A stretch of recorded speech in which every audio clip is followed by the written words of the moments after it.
John chapter 13, verse 1. It was just before the Passover festival. Jesus knew that the hour had come for him to leave this world and go to the Father. Having loved his own who were in the world, he loved them to the end. The evening meal was in progress. The devil had already prompted Judas to betray him, but Jesus knew that the Father had put all things under his power, that he had come from God and was returning to God. So he got up from the meal, took off his outer clothing, and wrapped a towel around his waist. After that, he poured water into a basin and began to wash his apprentices' feet, drying them with the towel that was wrapped around him. A shift in role from the host to the servant. That's what's going on. Look at 12. When he had finished washing their feet, he put his clothes back on and returned to his place. And then he said, "Do you understand the gravity of what I've done for you? You call me teacher and Lord, and rightly so. That's what I am. Now that I, your Lord and teacher, have washed your feet, you also should wash one another's feet. I have set you an example that you should do as I have done for you. Very truly I tell you, a servant is no greater than his master, nor is a messenger greater than the one who sent him. Now that you know these things, you will be blessed if you do them." Notice the word hospitality is not used, but this is a story about hospitality, about Jesus eating and drinking with his apprentices, and at the end practicing hospitality. Here's a basin, here's water, here's a practical need. This is the ancient Near East. You do the math. No asphalt and no closed-toed shoes, right? It was an acute need at the time. Jesus practicing hospitality, and then you should do as I have done for you. And that's exactly what the original apprentices of Jesus did. Turn over to Acts chapter 2, just a few pages to the right. Here's another story just a few weeks later from the exact same group of people. Acts chapter 2, take a look at verse 42. They devoted themselves to a number of things: the apostles' teaching, and to fellowship, or that can be translated community or life around a table, to the breaking of bread or eating together, and to prayer. Everyone was filled with awe at the many wonders and signs performed by the apostles. All the believers were together, had everything in common. They sold property, possessions to give to anyone who had need. Every day they continued to meet together in the temple courts, but then they broke bread in their homes and ate together with glad and sincere hearts, praising God and enjoying the favor of all the people. And the Lord added to their number daily those who were being saved.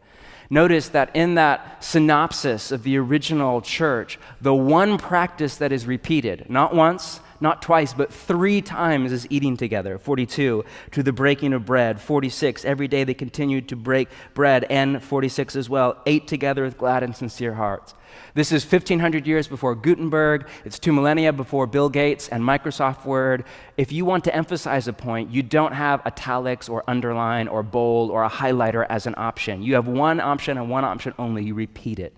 He is just driving the point home. Eating together was core to the original church. Here's a few more greetings from Paul's letters in the New Testament. Romans 16, greet Priscilla and Aquila, my co-workers in Christ Jesus. Greet also the church that meets at their house. Colossians, give my greetings to the brothers and sisters at Laodicea and to Nympha and to the church in her house. Philemon 1, Paul, a prisoner of Christ Jesus, and Timothy, our brother. To Philemon, our dear friend, fellow worker, also to two people, and to the church that meets in your what? Home. Notice the through line from Jesus of Nazareth to the early church, all the way into Paul's letters, all through the New Testament, is Jesus' apprentices eating and drinking around a table in a home as family. The New Testament tells the story of how the church spread from just a few dozen people around a table with Jesus out into the streets of Jerusalem, all through the Roman Empire to what it is today, a global historic movement numbering 2+ billion people that are breathing right now as we speak. But the New Testament just tells the story of the first few decades. One way to tell the story of the last 2 millennia is through the lens of architecture. Stay with me for just a minute or two and let me nerd out on you. Depending on how you mock me, but you kind of like it. You kind of don't like it. You kind of like it. Depending on how you break it down, there have been 4 or so stages of church architecture, at least in the West, over the last 2 millennia, each of which corresponds to a stage of church history. First was the home. For hundreds of years, followers of Jesus built 0 buildings. That was not an option when you're running from a government hit squad and your religion or spirituality is against the law. So everything was done in the home, and the center of gravity at this stage of the church was the table. Now, in spite of the law, the gospel spread all through the empire, and as churches grew in size and paganism started to die out, some churches moved into basilicas or into the temples that were now defunct of Apollo or Zeus, but they were basically large octagon-shaped homes, and still the center of gravity was the table. Then, once the way of Jesus was legalized in the 4th century, and it spread out to the edge of the empire, the church then started building cathedrals. Early on, they were all Romanesque in style. Later, you have the Gothic style, like Notre Dame in Paris, if you've ever been there, or the Baroque style in Italy. But almost all of them were built in the shape of a cross. If you have a bird's eye view of Westminster Abbey or something in London, it's literally in the shape of a cross with the nave there in the middle. And with this shift, the meal devolved into a drink of wine and a bite of bread. We'll talk more about that next month, and was that a good move or not. And if you've ever been to any one of these cathedrals, you know that the acoustics are designed to bounce off the walls. So anybody like the tourist thing in St. Paul's or something like that, you can't hear a thing, right? I could not stand up and teach in front of a crowd of people even if I wanted to. It's not designed for that. The Mass was said in Latin for hundreds of years, in spite of the fact that nobody spoke Latin except for a few of the priests. In its best iterations, it was mystical. In its worst, it was magical. But either way, you could not stand up and teach. Then in the 16th century, out of the Protestant Reformation and the church's return not only to the Bible, but to the teaching of the Bible, this is before the modern printing press is doing its thing at the level it is now. It's before the internet, it's before the podcast. If you wanted to hear the Bible out loud in your own language and hear somebody interpret it to you, you had one option and one option only. You go to church.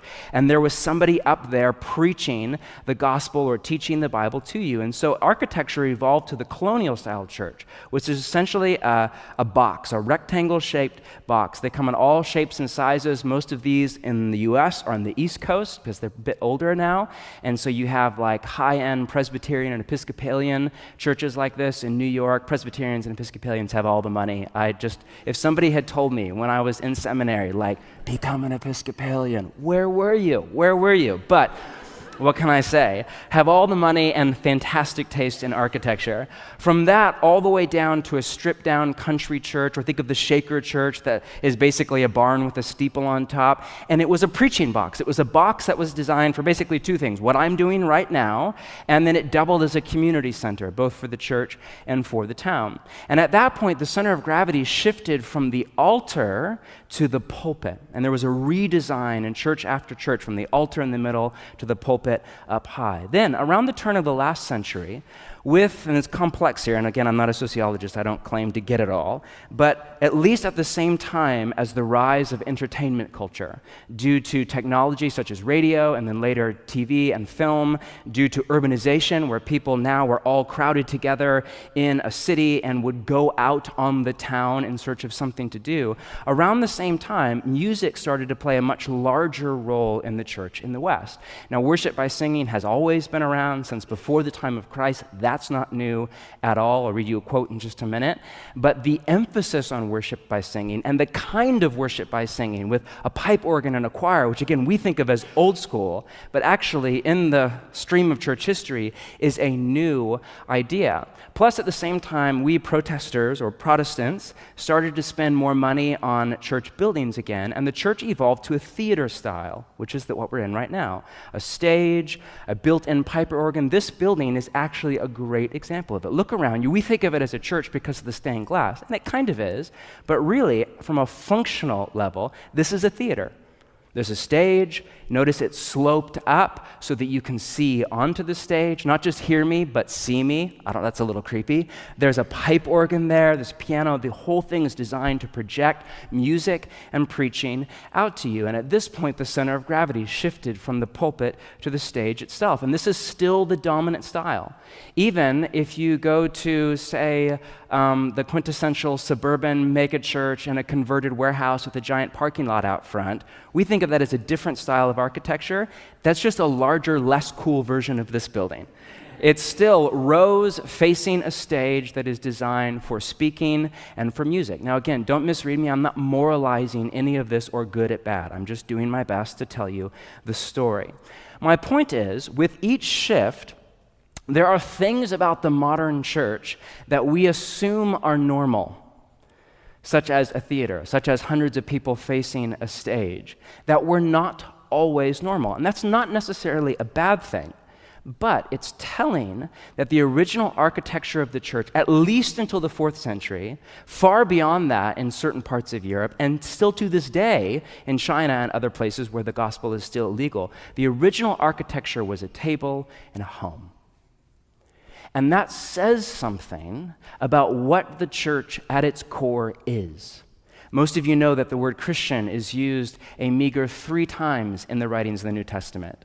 There are 2 other far more dominant words for what you and I are in our relationship to Jesus and to each other. The first is mathetes in Greek, which we translate disciple or apprentice, and it's used 268 times. The other is adelphoi, which we translate brothers and sisters, or if you have an old school translation of the Bible, brethren. How good is that? A little chauvinistic, but kind of cool. Never mind, moving on.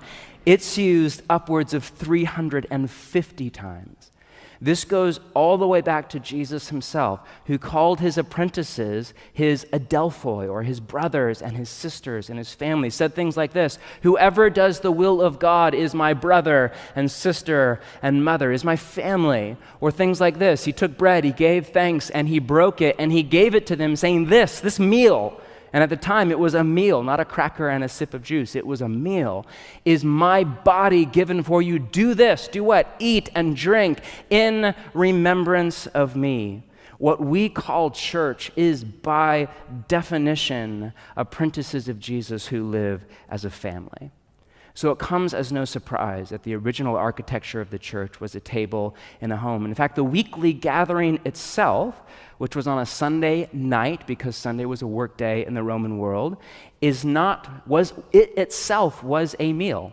It's not that they ate a meal before or after the main event, it's that the meal was the main event. Paul in Corinthians writes, when you come together to eat.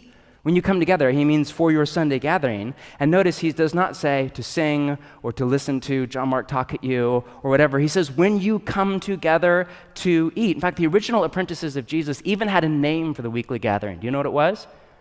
Anybody want to nerd out? It was called the Love Feast. How 60s is that?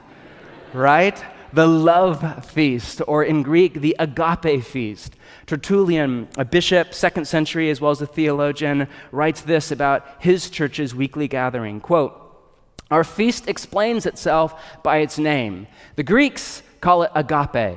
Whatever it costs, man, even if it costs time and money to put it all together, our outlay in the name of piety is gain. Meaning we get back more than we give. Since with the good things of the feast we benefit the needy, as with God himself, a particular respect is shown to the lonely. So it was an act of social justice. This is before government welfare, and so the poor would come to the church for food. The participants, before reclining, you would eat kind of on your side, taste first of prayer to God, as much as eaten as satisfied the cravings of hunger, as much as drunk as befits the chase. Some of you, just memorize that really fast. After, each is asked to stand forth and sing as he can a hymn to God, either one from the Holy Scriptures or one of his own composing. As the feast commended with prayer, so with prayer it is closed. I love how simple it all was. You get together, you pray, you eat a meal, and then I love that part, you each stand up and sing a song.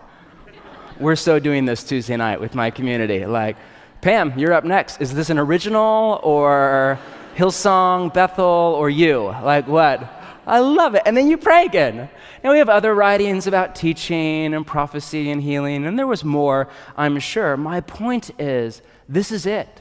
The love feast, the agape feast, the church. What does it say about the modern church that we call our weekly time a service, as if it's the pastor's job to provide goods and services to the religious consumer, rather than a love feast where we come together around a table as family? My point is, central to our apprenticeship to Jesus is eating and drinking with other apprentices of Jesus and doing life together as a family. This is a very simple idea. Very simple. I have nothing to wow you tonight. A kind of weird architecture thing. It's very simple from here on out. Very simple idea. Most of the most dangerous, provocative, and life-changing ideas are. But it's an idea that I think we have tragically lost over the millennia. And it's more than just an idea, it is a practice that I would argue we need to recapture.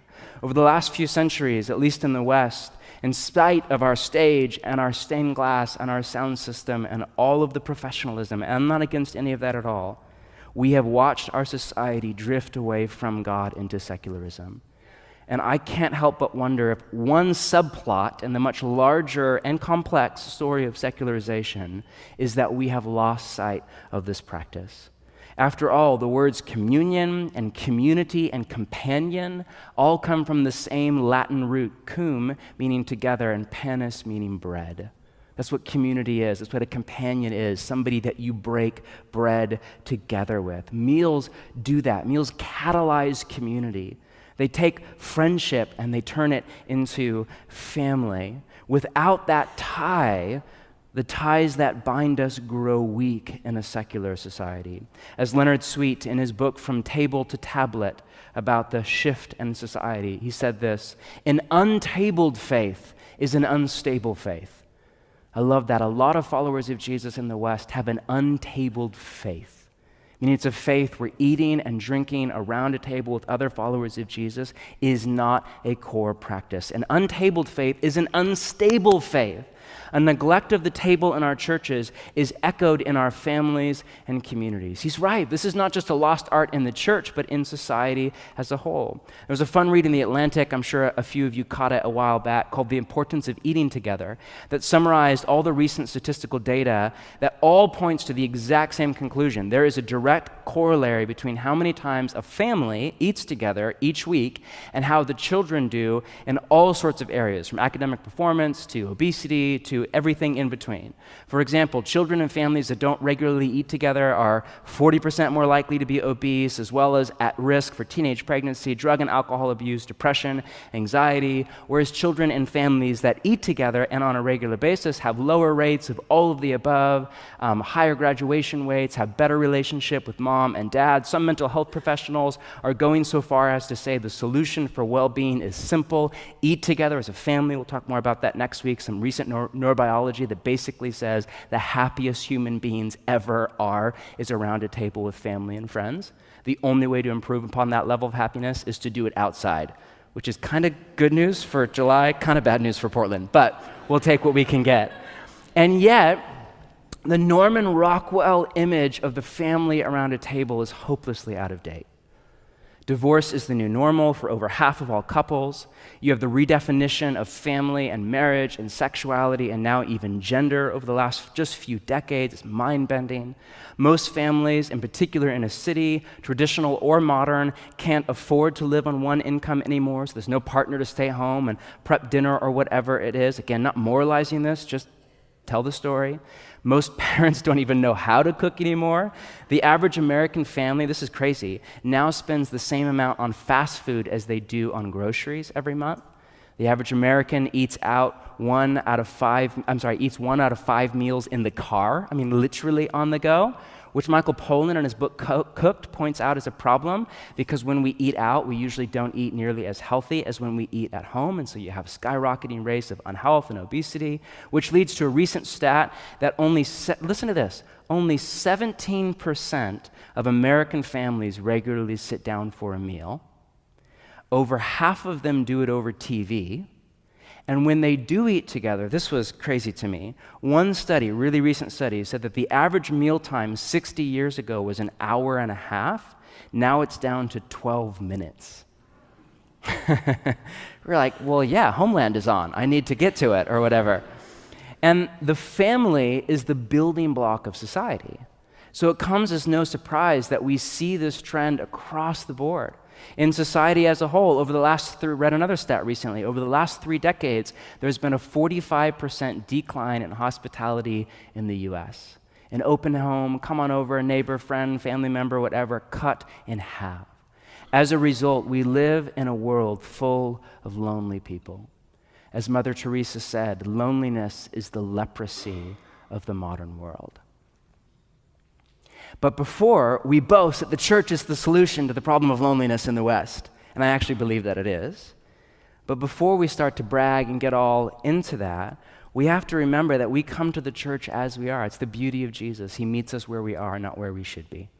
Wherever you're at tonight, way down the path of apprenticeship to Jesus, and you're basically Gerald Griffin or whoever you are, or like you're just getting started and your whole life is in shambles.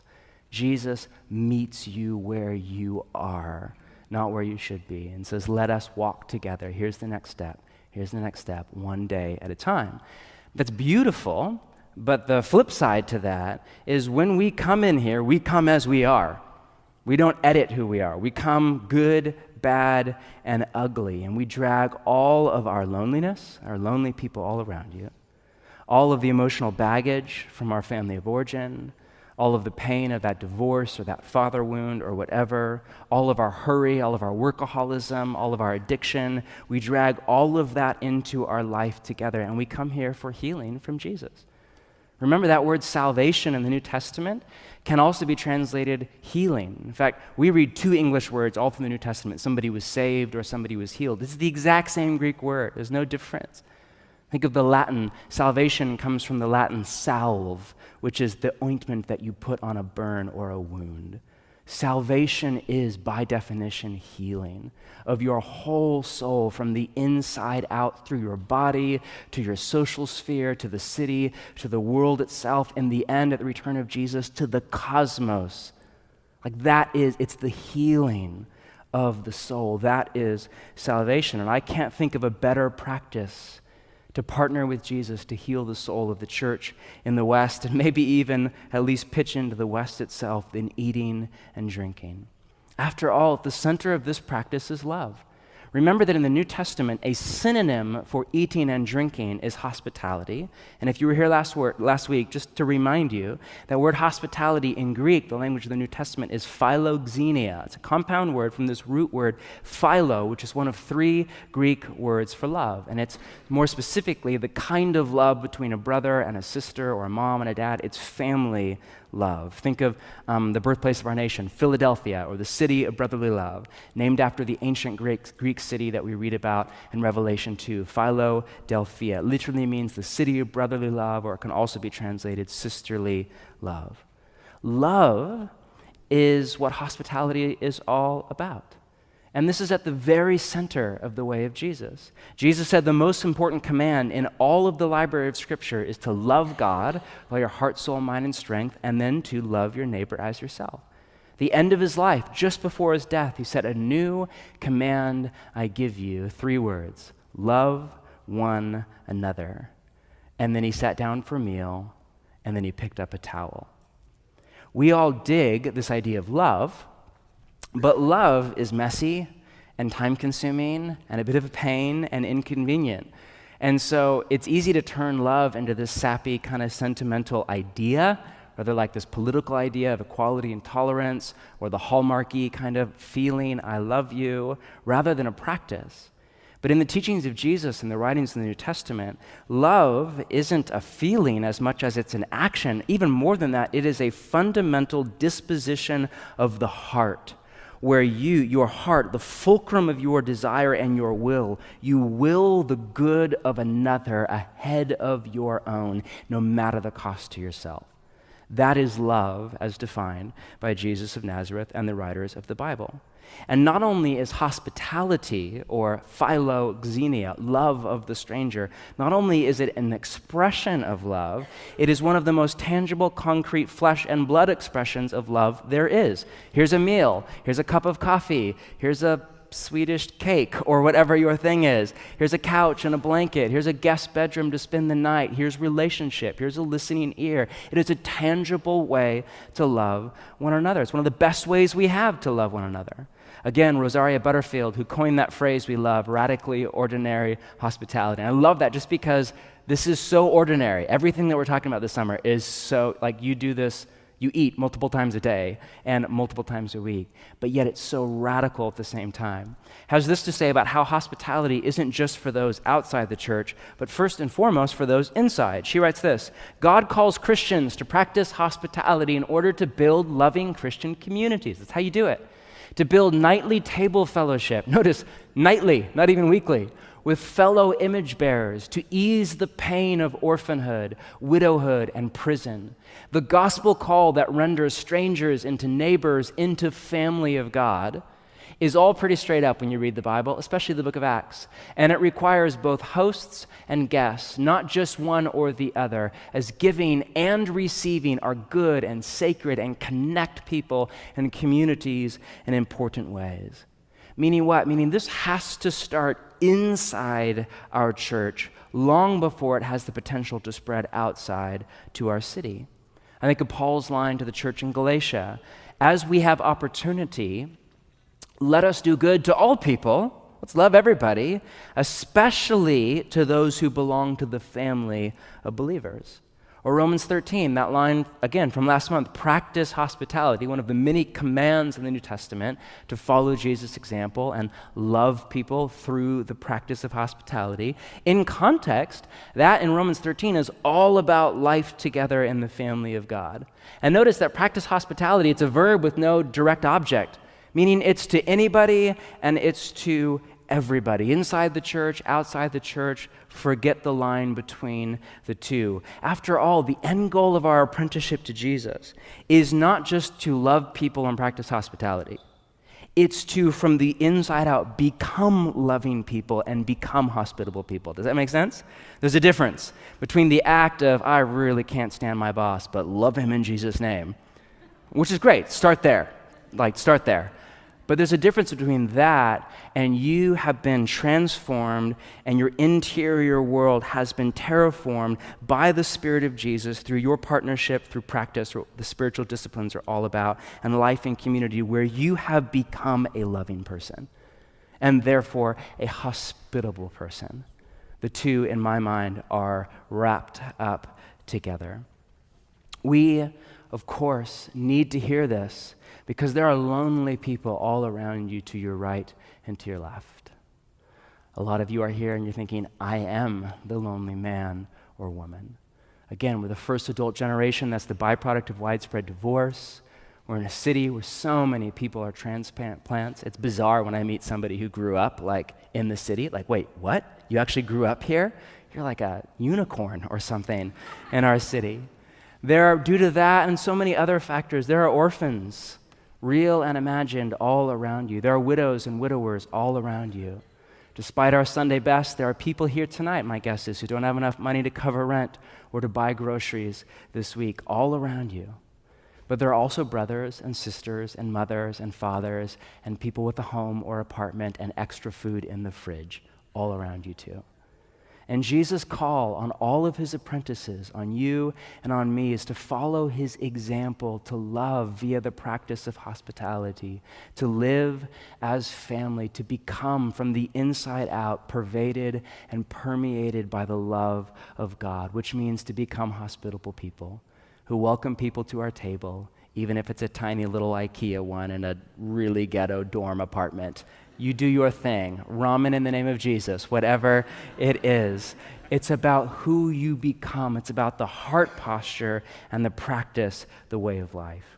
On that note, our practice for the coming week is all on practicingtheway.org/eating and drinking. It's so straightforward. I mean, this is just bare bones stuff tonight. There's a few exercises there. The main one is just to eat a meal with a fellow follower of Jesus, with a brother or a sister in Adelphoi. If you're already in a Bridgetown community, that's really easy. Just show up, and no text message bail last minute. You know who you are, right? Just show up Tuesday night or whenever, eat dinner with your community. Done. That's it. And if you want to take it to the next level, invite somebody from here or off the street or that you know from the church out for lunch or over for dinner, or set up a barbecue. Apparently it's like 95 degrees on Thursday. Set up a barbecue. If you have air conditioning, please invite my family and I over. And I'm vegetarian, so might work that in. But man, just practice this. And as you eat together, pay attention to the movements of your heart. Welcome the Holy Spirit. Tap into the love of the Father for the man or the woman in front of you. And when you look for somebody to eat with this week, just a reminder, don't look for people who just are like you.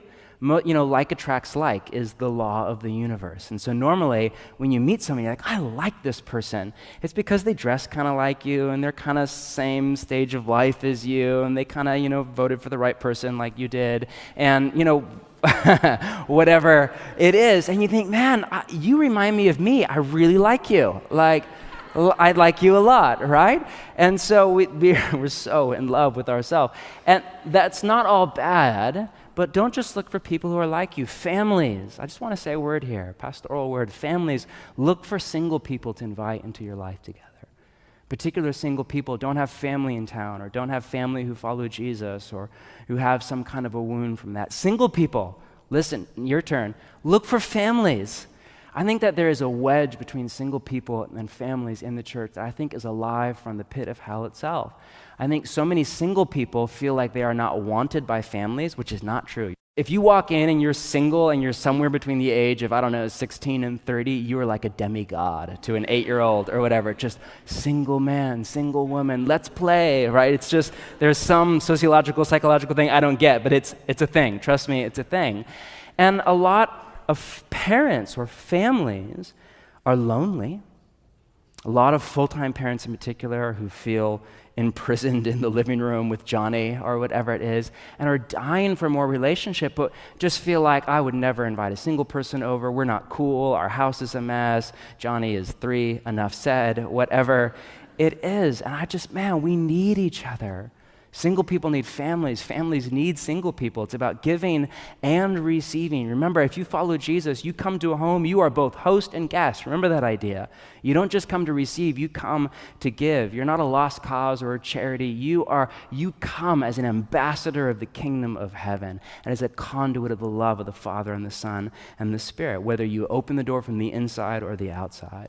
But look for single people, look for families, look for orphans or just people that don't have family in town. Look for widows and widowers. Look for people traveling in need of a place to stay. Look for the immigrant or the refugee. Sign up for Refugee Care Collective. Many of the refugees coming into our city are from the Sudan, and our brothers and sisters in the family of God from a war-torn area. And remember, when you open that door, you receive a man, a woman, a child as Christ himself into your home and into your heart.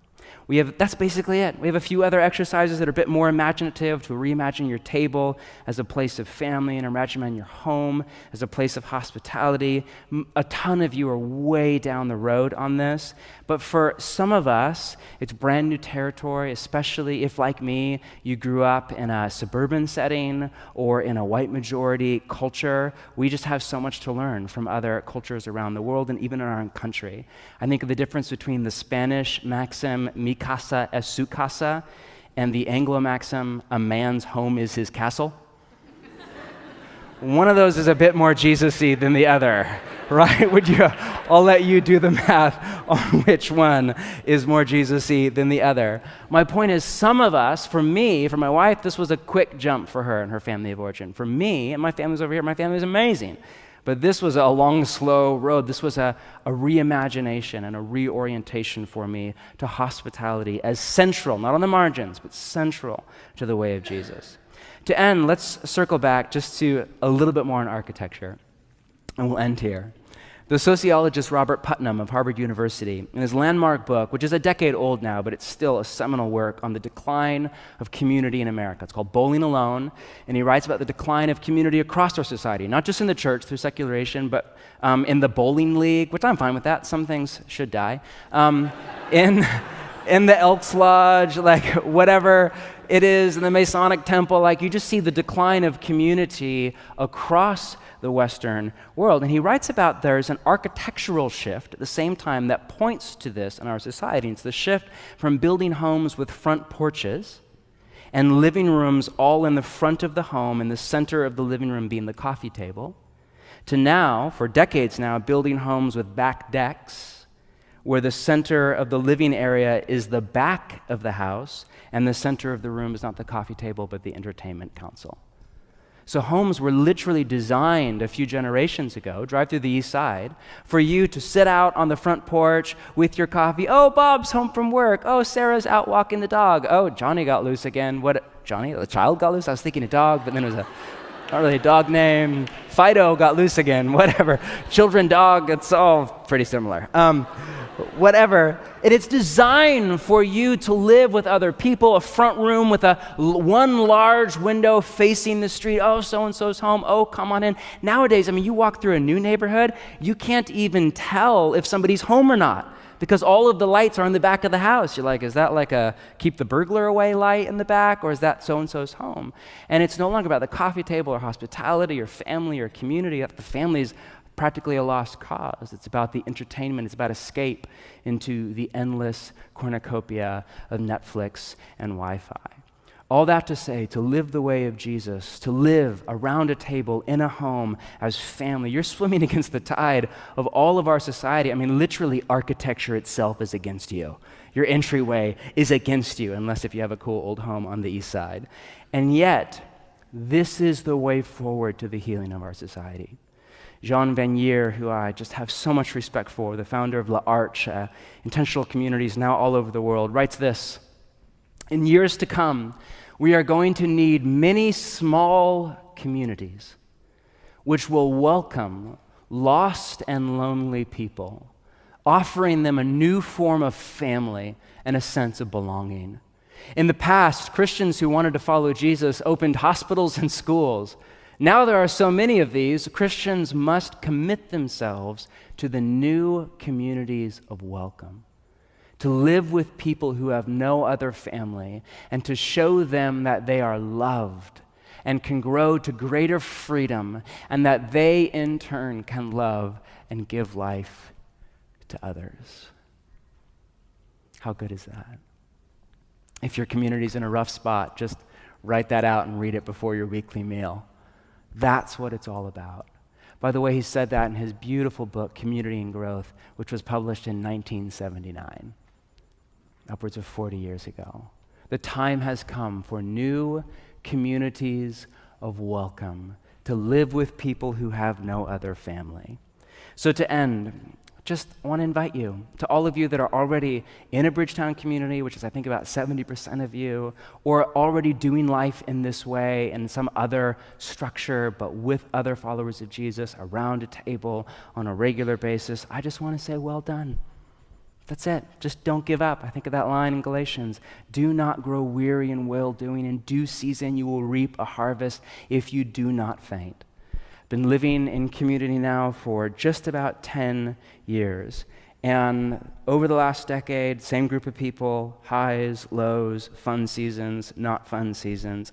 I've come to realize a few things. One, that community is really good but really hard. The idea sounds amazing. The reality is a little bit less, right? People show up late, they bail via text message. You're seeing me working out my therapy right here tonight. It's a thing. They eat all the guacamole, they drink too much, they tell you a story about some person you don't know and don't care about. It's life. It's life. But yet, it's one of the most important pathways to transformation. In fact, I would go so far to say that without community, you will never reach your full potential.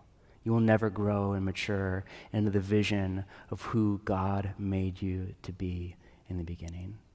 It's not how Jesus set it up. We come and we follow Jesus together as a family. And I just want to say, don't give up. If you're in a hard season, if you're in a great season, enjoy it. If you're in a hard season, just read John Vanier before you show up and stick with it. What is that saying? What's with the Woody Allen line? 90% of life is just showing up? Something like that? I think I misquoted him. He's Woody Allen, whatever. It's true. It's just that. To those of you not in a community, whether you're not in a Bridgetown community, we have, I think, upwards of 70 of them now, or you're just not living this way at all, you're here on a Sunday, well done. So happy that you're here. And we're not against Sunday, we're not against church buildings, we're not against stained glass or any of that. We just think that this by itself is nowhere near enough. At the best stuff, this is a launch pad. The best stuff happens not here in a building with hundreds of people for 2 hours, but all week long around a table in a home with 10 or 20 people, Monday through Saturday. This is life. It's the both and, not one or the other, but life in the kingdom. We just want to invite you. We get all of this from Jesus' teachings and his life. And one of my favorite things about Jesus' teachings is so often his teachings don't have a command in them. Have you noticed that?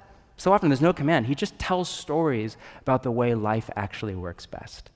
His teaching on family is no different. Whoever does the will of my Father is my brother, my sister, my mother. Is there a command in there? No, there's no command. Make sure you show up Tuesday night for dinner with the same 12 people. It's not there. Now, Jesus lived that way and then said, come and follow me, follow my example, for sure. But there's no command. He just says, this is how life actually works best. And he exposes the lies of the individualism of our Western society. And he exposes it as the lie it is. That does not lead to life, it leads to death. That does not lead to flourishing. What you call autonomy or even freedom, it does not lead to life. Life together as a family, that is how life actually works best. And with no guilt trip, not even a pep talk, we just want to invite you to the family, invite you to the way of Jesus, invite you to life around a table. Let's stand together.